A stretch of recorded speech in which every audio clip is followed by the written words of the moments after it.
Assalamu alaikum everyone and welcome to day 22 of the Ramadan Dua Accelerator. We're just going to jump right into the dua inshallah. This is from Surah Al-Anbiya. This dua is actually one that is recited by Prophet Yunus. And if you don't know Prophet Yunus' story, he is a prophet who was sent to a people. He grew exceedingly frustrated at the fact that they were not worshipping Allah subhanahu wa ta'ala, that they were continuing in their misguidance. He ended up leaving his people and ends up in a situation where he's on a ship, gets thrown overboard, and ends up in the belly of a whale. Whilst in that situation, and the scholars describe it, is extremely painful to the point that the stomach acid of the whales was actually burning the skin off of Prophet Yunus alayhi salam. He makes the dua that is mentioned in the following ayah. أعوذ بالله من الشيطان الرجيم بسم الله الرحمن الرحيم وظنون إذ ذهبا مغاضبا فظن أن لن نقدر عليه فنادى في الظلمات أن لا إله إلا أنت سبحانك إني كنت من الظالمين. And the translation is as follows. And remember when the man of the whale stormed off from his city in a rage, thinking we would not restrain him. Then in the veils of darkness he cried out, there is no God worthy of worship except you. Glory be to you, I have certainly done wrong.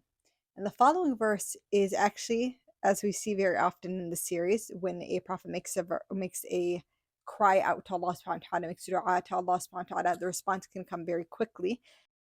And Allah subhanahu wa ta'ala essentially says, we answered his prayer and rescued him from his anguish, and so do we save the true believers. A few things to note about this dua. First and foremost, this dua was actually not a dua where Prophet Yunus alayhi salam was specifically asking Allah subhanahu wa ta'ala to save him. He wasn't asking, he didn't pray, Ya Allah, remove me from the belly of the whale, Ya Allah, bring me to safety. Rather, what he did was he recognized that he was in a situation that was far beyond his capacity, and he left it to Allah subhanahu wa ta'ala.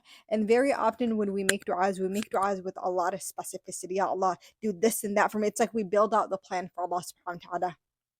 But we need to understand and trust that in Allah subhanahu wa ta'ala's hikmah, his ultimate wisdom, his ilm, his ultimate knowledge, he already knows what the best pathway is for us. So even if you don't specify it, know that he's going to deliver you to, inshallah, what is best for you, regardless of whether you built out the plan or not. And of course, why would we not want Allah subhanahu wa ta'ala's plan when it far surpasses anything that we would be able to come up with on our own? So that's point number one.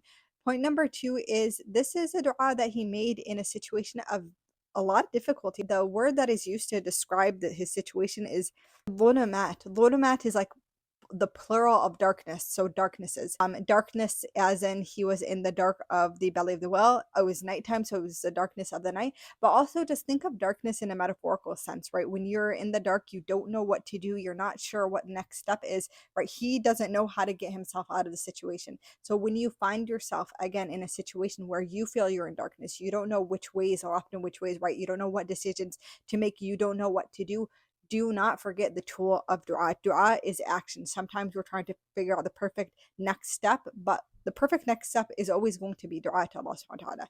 And as quick as we make a dua in our distress is as quick that we get the answer from Allah subhanahu wa ta'ala. There's an incredible dua or hadith of the Prophet I'm going to pull up right now, that actually describes the power of this dua. And the Prophet said, the supplication of Dhunnun, aka Prophet Yunus, though it's just a nickname of Prophet Yunus alayhi salam that Allah subhanahu wa ta'ala uses, when he supplicated while in the belly of the whale was, there is none worthy of worship except you, glory to you, indeed I have been of the transgressors. He recognizes that by him leaving his city, leaving his people, in his anger, in his rage, in his frustration, he was actually stepping out of the duty that Allah subhanahu wa ta'ala had called him to. Supplication of the noon when he supplicated while in the belly of the whale was, there is none worthy of worship except you, glory to you, indeed I have been of the transgressors. Indeed, no Muslim supplicates with it for anything except Allah responds to him. This is one of those du'as that we now know by the words of the Prophet ﷺ actually has a guaranteed response when we use it. And there's a level of humility that it takes to use a dua as this. It requires us to recognize where we went wrong, what our shortcomings were, and what happens when we ultimately step out of what Allah subhanahu wa ta'ala is calling us to. And there are going to be many times in our lives, because we're human beings, if we make mistakes and we stray, that we're going to realize, you come to that, you have that come to Allah moment where you realize what I'm doing with my life right now is actually not in line with what Allah subhanahu wa ta'ala would want for me. And so it becomes a time to redirect, right? You now have to restabilize yourself in terms of, how do I shift my life and the things that I do, my habits, my routine, my sense of purpose towards what Allah subhanahu wa ta'ala wants for me. And know that when you do that, Allah subhanahu wa ta'ala will open the doors for you in many ways. There's another verse that I absolutely love in the Quran that I refer to many, many times. مَنْ يَتَّقِ اللَّهَ يَجْعَلْ لَهُ مَخْرَجًا وَيَرْزُقْهُ مِنْ حَيْثُ لَا يَحْتَسِبُ.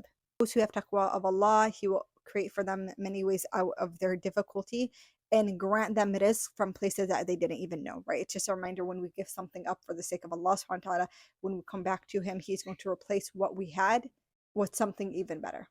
As short of a dua as this, I really do hope that it's of benefit to you guys. I hope that you guys do implement it, especially in these final days of Ramadan. La ilaha illa ant subhanaka inni kuntu min al-zalimin. Right? And then you say that, and then go ahead and make dua for whatever it is that you want to make dua for after. And I will see you guys in the next one. Assalamu alaikum.